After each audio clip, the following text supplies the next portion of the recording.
Well, so good to talk to you again. Now, this story based on two memoirs to make this film. Now, did you kind of go back and read those before taking on this project?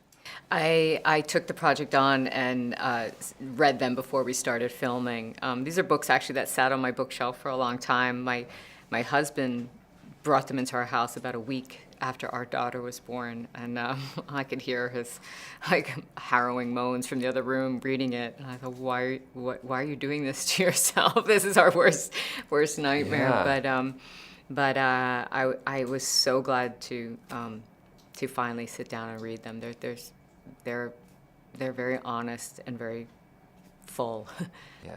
Now, and being a parent yourself, is it kind of almost impossible at this point for this not to kind of get personal and feel personal? Well, again,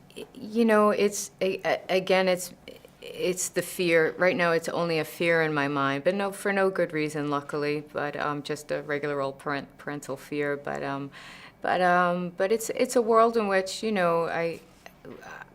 I have family that struggle with addiction and friends that have lost their addiction. So unfortunately, it's not an uncommon subject matter. And the more, obviously even today, it's not uncommon anywhere. I feel like it's something that we all have experience with somehow. And in seeing the film and the premiere last night and the audience reaction, what kind of conversations are you hoping people are kind of having after they see this movie? Well, I loved watching the film last night with the entire audience here at the festival. I don't know how many that theater holds, but there's a lot of people. But hearing people like sniffle in unison, Yeah. hold their breath in unison, it's very exciting to witness that together. And what I hope people come away, just. Oh gosh, I don't know, like taking shame out of addiction and understanding this isn't about a moral lapse in judgment, and that they also watching the film as hard as it may be a film to go in and watch, but that it is still a film that's about intense love and family love, and therefore I think truly, not to overuse our title, but it is such a beautiful thing to witness. I think for a lot of people, film is kind of where they learn a lot from. I think there's people that maybe not necessarily would go on the internet and look up things or watch certain features, but then a movie can really kind of educate.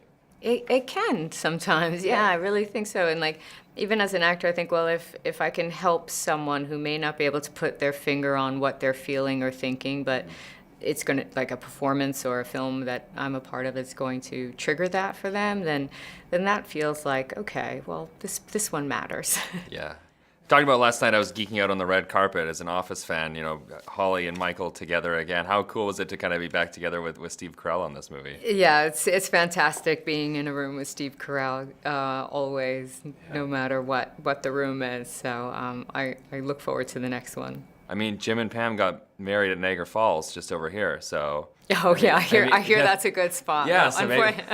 Well, this is a perfect place. I don't know what my husband would think about that. So. All right. Well, so good seeing you again. All the best.